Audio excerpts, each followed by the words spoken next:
Manever I say ma PENDREAM TV. PENDREAM TV there, osia dem yopo. What do you make of all this? Because the commentary has been ongoing since the Apex Court or the Supreme Court came out with this ruling. And subsequently, we've now seen the position taken by the NDC side of the House. That could mean, or even foretell, that we could have a constitutional crisis tomorrow in the Chamber of Parliament. Kwesi Kwarteng, newly minted lawyer. Roland, thank you very much. But before I even proceed with my submission, it is important to remind my senior that he started speaking at 7:30 and finished at 7:46. That's how many minutes? 16 minutes. Okay, I'll give you 16 minutes. Go ahead. And I never, the bell is on. I never interrupted him. So respectfully, I you don't interrupt. Yes. I think there is one very important or significant point that we are all missing. And I will, first of all, avoid the temptation of even being swayed into the substantive matter. First of all, it is important to state that the substantive matter had not even been determined in the first place. And stay of execution does not necessarily means that the court has ruled in favor of party A or party B. What the court is essentially saying is that it will be unfair for constituents not to be represented. I'm sure if you recall, during the 2012 election petition, Mr. Chikata made similar arguments in court when he said that 2013 election petition. 2013 election petition. When Mr. Chikata advanced an argument that it will be improper and unfair for the court to visit the sense of the presiding members, or the returning officers on the ordinary voters whose no fault of theirs, the returning officers did not sign their part on the pink sheet. I mean, similar argument is being raised here. Granted, without even admitting same, that indeed these 4 members of parliament are to be held liable for, whatever declaration that the speaker made. I don't think it will be fair for their constituents to be punished in such a manner, particularly when their constituents never participated in their decision, whether it was an intention to contest or cross-carpeting in the first place. I'm not sure. I don't understand. You mean you agree with the court? No, I am saying, where there are instances where some key people who won seats as members of parliament are in the House, but we have orders of the court that bans them from representing their constituents. Roland, at the same time, it means that their rights have been infringed as constituents. Is that not the same position we all should hold? Roland, I'm not sure you heard me. The point I'm trying to make, at least for emphasis sake, is that granted without even admitting it, that the said MPs indeed have cross-carpeted. I am saying that if you look at the determination or the ruling of the Supreme Court is essentially saying that we are unable to visit their sense, granted without even admitting that such sense exists, which of course I am going to make a submission to say that such things don't even exist in the first place. It will be so unfair to visit such a sense on their representatives, because at the end of the day, their constituents did not do anything. That's why I drew the analogy of what Mr. Chikata, the submission he made on the floor of the Supreme Court during the 2013 electoral petition, when he made a very strong defense that you cannot visit the sense of the presiding officers on the ordinary voters just because they did not sign. We have a similar situation here. But you see, before I even go into that, what is most important is that we are all missing a very particular important point, and that is the breach of natural justice. You see, even if you look at the whole principle surrounding creation, God even gave opportunity to Mr. Adam and Eve when he entered the Garden of Eden, of course, according to the Christian biblical story, and asked them that, where are you and what have you done? And appear, and he gave them an opportunity to be heard. Are you talking about morality and law? No, not that. I'm going to, because at the end of the day, there is a correlation between morality and law. But I'm coming into the law. I'm just giving you even the whole point about creation, how the whole doctrine of natural justice started. It is an established principle, and it is tried law, that any person accused of anything, whether it's true or not, have to be given the opportunity to be heard. It is an established principle, so that as soon as the principle of natural justice is breached, it renders any decision, any order that has been made henceforth void ab initio. So, Roland, you accuse Kwesi Kwarteng of having stolen your goat. then you go in, make a determination that Kwesi Kwarteng should be in prison without giving opportunity for Kwesi Kwarteng to be heard, it's void ab initio in the first place. And that's what we witnessed on the floor of the parliament, where a motion is tabled on the floor of parliament. At no point did any of these members of parliament, the 4 members of parliament involved, were they given the opportunity to be heard. In that case, in that particular instance, it is an established principle in law. And it's actually the supreme principle in law that as soon as the principle of natural justice is breached, then it's void ab initio. And the principle of natural justice, they have always been in 2 phases: the Odi Otrem Partem rule and the Nemo Judes in Cosa Sua. When we talk about Odi Otrem Partem rule, we are talking about fair hearing. Fair hearing. As soon as you accuse a person of having done anything wrong, it is only fair that you give the person opportunity to be heard. Mr. Kwesi, I'm not as you continue with that, we know that the Speaker of Parliament, during that ruling, said it explicitly that there was Speaker Mike Okwe who made a ruling. And subsequently, even though that's a precedent, his own actions and pronouncement on that day were not in recourse to what had happened earlier, and that he was giving his own explanations or interpretations and his understanding of what he thought the standing orders of the House and the Constitution would be, based for which the ruling was made. Do you think, on the same principles and of natural justice that you're ongoing, that everybody would need to be given a fair hearing? Do you think, in that instance where Michael Okwe made those pronouncements, your own member of parliament, who subsequently went independent, was also given fair hearing, and so in this very instance, the 2 are coterminous? Yeah, but you see, if you had allowed me to land, I'm sure this question wouldn't have even come in the first place. Because in the case of the Siama, he was actually copied with a motion to the Speaker to make a determination. It's not even actually a declaration, to inform the Parliament about the vacation of his seat. With these 4 MPs involved, at no point were they copied in the motion that came from the minority. So they are not the same. In the case of Esiama, the motion to the Speaker on vacation of his seat, or on the fact that, he's left or he's cross-carpeted, he was copied in that particular motion or that letter. In their instance, are you saying that being copied and then also being given an opportunity for fair hearing are the same? No. Are they coterminous? No. If you see, when you talk about the principle of fair hearing, we are essentially giving you an opportunity to be heard. Roland, if I write a letter to your general manager and then copy you, what essentially does it mean? Am I not giving you an invitation or invitation to act on the same letter? How same or how similar is this instance?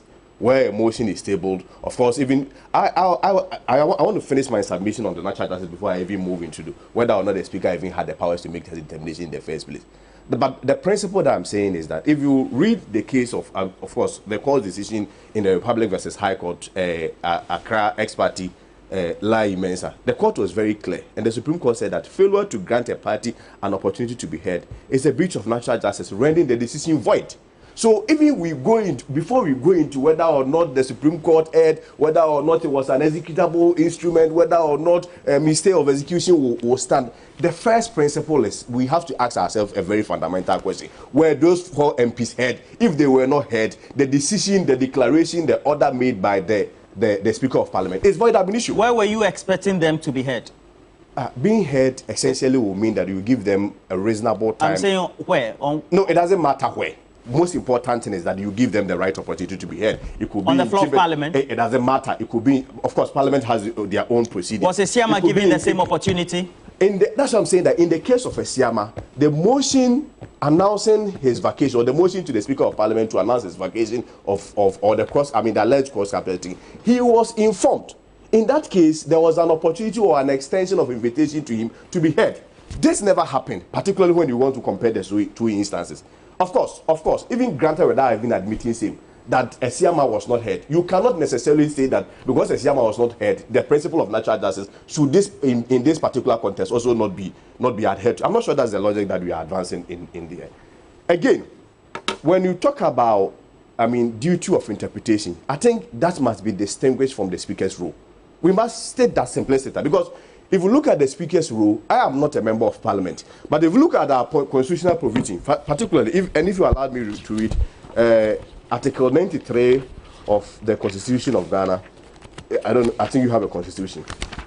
So, Article 93, 1, if you look at the subsection 2, it talks about subject to the provisions of this constitution, the legislative power of Ghana shall be vested in parliament and shall be exercised in accordance with this constitution. Essentially saying that even if you look at the legislative power upon which the Speaker of Parliament stood on to make that declaration or that determination, it is subject to the constitution of Ghana. I don't understand. Are you saying Speaker Bagby in this pronouncement essentially saying made pronouncement that were unconstitutional? No, I'm essentially saying is that all parliamentary powers takes its recourse or its root from the constitution. And in the case of Ghana, unlike, for instance, what we have in the United Kingdom, in the case of Ghana, we are using constitutional supremacy, not parliamentary supremacy. So at every point, particularly when there is ambiguity when regards to any, constitutional provision, recourse must be made to the constitution and not parliament.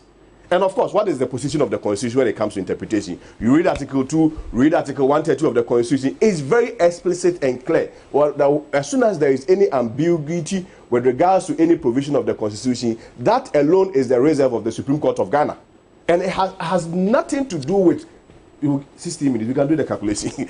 And it has nothing to do with, the Speaker of Parliament making such a determination. So the emphasis is that the Speaker in the first place, because if you look at the role of the Speaker is administrative and procedural and not interpretative. What actions did he undertake in that ruling on that day that made it interpretative? Let me give you let's refer to Article 97. If you look at Article 97, a member of Parliament shall vacate his seat in Parliament. Of course, I move straight to the G, which has raised much contention, if he leaves the party of which he was a member at the time of his election to Parliament to join another party or seeks to remain in Parliament as an independent member. Of course, even if we want to look at the holistic reading of the whole Article 97, at no point did Article 97 gives any declaratory powers to the Speaker of Parliament. Of course, I know they will make reference to their standing orders, but even if you look at their standing orders actually gives power to the Speaker to inform Parliament on the vacation of seat, not to make a declaration. In this case, what the Speaker did was a declaration. And how did he do that? Oh, you go and sit in Parliament and make a ruling that based on a motion that has been tabled before me, I declare that person A, person B, person C should vacate his seat. That was a declaration. And I'm saying that if we look at the whole provision of Article 97, it does not give any powers to Parliament or the Speaker whatsoever to make a declaration when it comes to the interpretation of what you are saying as a lawyer, is it your personal opinion or it's the party's opinion? No, I think I made a reference to the Constitution. If you so it's your personal opinion? No, in reference to the Constitution? I'm saying that I made a reference. So let me ask you this, because you have your own colleague. Okay. Who is a member of your party. He's a leading member of your party as well. He's a legal practitioner. Okay. And Andy Appiah-Kubi is a regular on our show. He says, that's my MP. He's even your constituency MP. Yeah. Okay, so listen to this. You even contested him. He's my MP, that's the most important. Listen to this. He said, and he's an experienced legal practitioner. Yes. Lawyer Appiah-Kubi, Andy Appiah-Kubi says, I expected the Speaker to do what he did. And so, I have no qualms with it. He just followed precedents. Who are you to say this is an alternative? I'm not sure we are practicing individual supremacy. And of course, I know, the tight corner that you've put me. What I know is that we are practicing a constitutional supremacy. And the constitutional supremacy, the Constitution actually becomes superior to any other opinion that is being professed. At the end of the day, what is the position of the Constitution? The position of the Constitution that, particularly when it comes to matters of ambiguity, particularly when it comes to matters where there is no clear understanding, when there is no clear cut as what the Constitution really means, it is left for the Supreme Court to make a declaration. And you see, of course, I have heard other legal arguments that indeed the Supreme Court even gave what the applicants asked. If you read the Rosemary Kwando case, the court emphasized that when you make an application to seek for a relief, in fact, the court can even go beyond what you sought for and actually even give what you did not necessarily seek for. They can go beyond that. So when you listen to, of course, a lot of other legal submissions where they make it look like the court erred, I don't really get it. At the end of the day, one, it was not your duty to make. Well, we can proceed. Or am I done? No, you have a minute. Oh, very well. I am saying that. First of all, the Supreme Court, in fact, can even grant, that was my final point, the Supreme Court can even grant more than what the plaintiff asked for. And if left to me alone, I feel that the Supreme Court was even magnanimous with the decision. Magnanimous? Yes. Because if you read the Rosemary Kwando case, the Supreme Court could, in fact, in law, even given more than what the plaintiff asked for. Particularly if you look at how these whole representative, their representation and their constituencies are going to be disenfranchised, I feel that the Supreme Court should have even proceeded and take a very bold decision and vacated the entire ruling or the entire declaration, which was erroneous by even the Speaker in the first place. But of course, it is also important to add that it's just a stay of execution and the substantive matter is going to be heard. So I don't even really get the drama coming from the NDC. Because at the end of the day, a stay of execution is not a determination of the substantive matter. You have an opportunity to file your defense and all your submissions for the court to make a determination on. So to play to the public gallery and make it look like you've lost a case, and for that matter, you are not going to respect the jurisdiction and the authority of the Supreme Court, I don't get where that is coming from. Well, we'll be... Yeah, first of all, you should not present it and make it look as though the NPP only went to court to file for an application for stay of execution. There is a substantive suit that is sitting, at the Supreme Court. Very well. Yes, very and well. that's public knowledge. Yes, and that substantive suit has to do with whether or not the declaration made by the Speaker, he had the powers to do so. So there's an interpretative question. So Article 99 doesn't come here in the first place. Let me land. No, you can. If I'm wrong, you can let me land when I finish with my submission. Article 99 doesn't come here. Don't defer it to the High Court, because there is a question of interpretation here where the Supreme Court has to make a declaration. Again, I think reference was made to the standing orders where you read it on television for everybody to see. It is instructive to know that even in the standing orders, at no point did the standing orders require the Speaker to make a declaration of seats. Read what the Speaker said. No. Should I get up and go? What is this? No. Oh. No, please let him have his. No. Eduji.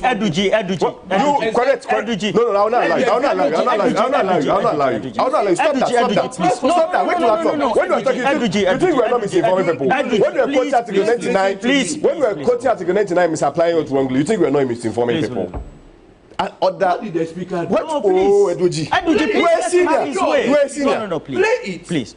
We'll play the video of the Speaker. Please get a video of the Speaker. I will even move beyond that argument. No, that's I'm saying 3 minutes is a short. Please go on. I'm saying that even if you read order 18 of the standing orders of Parliament, it requires the Speaker to inform, not to make a declaration. If you look at what the Speaker did, of course, he argues that he was applying the constitutional provision. But you see, at no point can you apply a constitutional provision without, first of all, placing a meaning onto it. Because you have to place a meaning and understand within a certain context or perspective before you'll be able to apply. And that's applied to interpretation. At what point do you determine, or how do you determine, if Speaker, whether it's Michael Quay or the current Speaker, Bagbin, made a declaration of informing Parliament of a vacant seat or not, or rather made an interpretation and so said the seat was vacant? I am saying that whichever way, it is not the decision of the Speaker to make. It's the sole reserve of the Supreme Court. And that's why we filed a suit in court. So when you present it as though we're only in court for a certain stay of execution, and that in this case, Article 99 should be applicable, so that the case the proper forum or the jurisdiction has to be the High Court. It does not apply within this context. Again, you spoke about the standing orders. I get the attempt to make it look like the standing orders are a bit even supreme than the Supreme Court. Now, listen to... Nobody has said that here. Yes, because at the end of the day, the standing orders is even subsumed by the 1992 Constitution. I think we all know. And look at this. We see, nobody has said that here. Well, I'm making a point, if I'd allow me to learn. If you listen to Justice Kolendi in the Justice Abdullah and AG case, and Francis Osebo's and AG case, this is Justice Kolendi. Even though Parliament is a master of its own procedure, it cannot be overemphasized that all houses, rules, orders, procedures, and practices also have a master, which is the 1992 Constitution. So the Speaker cannot hide under the umbrella that, well, I was applying the standing orders, and within the standing orders, I have the power to make a declaration, even though the standing orders even say you can inform, and then hide under the umbrella and do an interpretative work, whilst the main work of the Speaker has to do with procedural and administrative. Again, I just want to quickly, in ending, react to what my senior colleague said. He was more on the stay of execution and made a submission that the Supreme Court, because there has not been precedent of stay of execution, they don't have the powers to do so. The Supreme Court actually has inherent power to grant any order. The stay of execution should be construed as having the same effect as an injunction. And of course, in ex parte application, at every point when you grant an ex parte application, it may be granted, particularly due to the extreme situation or the extreme emergency that is attached to an ex parte application. I mean, reference is made to Order 25 of CI 47. Of course, I get a bit when he said that, when in sale of execution, you cannot grant more than 10 days. I think the reference is made to Order 25 of CI 47, except to say that there is a case law in the Rosemary Kwando case. The court held that in appropriate circumstances, a court of law can grant a relief not even sought for by a party. So yes, 10 days based on the CI 47, but there's also a case law which says that the court can even go beyond that, and that is also within the remit of the law. Of course, as to whether the Supreme Court, well, okay, it's fair. Let's proceed. You have to play the video of the speaker. Please get the speaker's video ready. It doesn't matter. PENDREAM TV. Now, so far so good. Say open online portal e Ghana. Nipa share, nipa follow, nipa comment here. To my best of knowledge, without any biases, PENDREAM TV.